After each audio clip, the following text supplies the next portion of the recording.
നീ ഇങ്ങനെ നടന്നാൽ മതിയോ? ഒരു വിസയൊക്കെ എടുത്ത് ഗൾഫ് പോക്കൂടെ? പെങ്ങളെ ഭർത്താവണാണല്ലോ, പുള്ളി എടുത്തു തരുമല്ലോ വിസ. ആരോട് പറയാൻ, ആരെ കല്ലേ?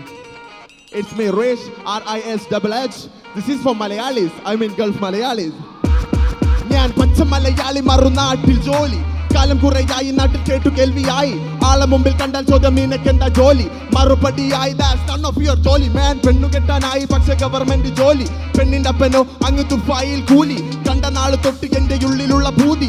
ഇവിടം വിട്ടെങ്ങോട്ടും എത്തിക്കല്ല ദേവേ. മരുഭൂമി മണ്ണു തന്നെ എന്തിനേക്കാൾ കേമി. പ്രവാസം ദുരിതം എന്ന ക്ലീശയൊക്കെ മാറി. കയ്യിൽ കാശ് വന്നപ്പോ ചെക്കനെങ്ങു കേറി. അൽഫ് ബാത്താവ് വെച്ച് ഞാനും ഫ്ലൈറ്റ് കേറി.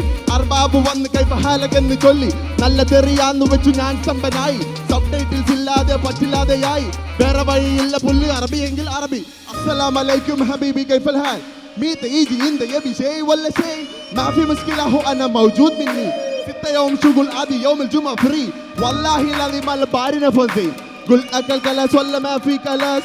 شغل كلاس إن سيدا ربايت مني غيري واحد كافتيريا.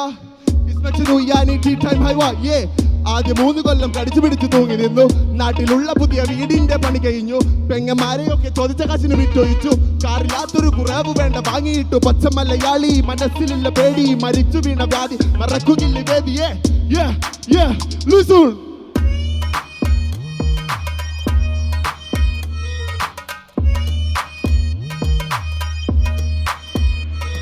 ഞാൻ പച്ച മലയാളി, മറുനാട്ടിൽ ജോലി.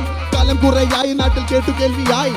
ആളെ മുമ്പിൽ കണ്ട ചോദ്യം നിനക്കെന്താ ജോലി? മറുപടിയായി that's none of your ജോലി man. പെണ്ണു കെട്ടാനായി പക്ഷെ ഗവൺമെന്റ് ജോലി. പെണ്ണിന്റെ അപ്പനോ അങ്ങ് ദുബായിൽ കൂലി. കണ്ട നാള് തൊട്ട് എന്റെ ഉള്ളിലുള്ള ഭൂതി. ഇവിടം വിട്ടെങ്ങോട്ടും എത്തിക്കല്ലേ ദേവേ. നീ ഇതും കണ്ടിങ്ങനെ നടന്നോ? വല്ല പണിക്ക് പോക്കൂടെ നിനക്ക്?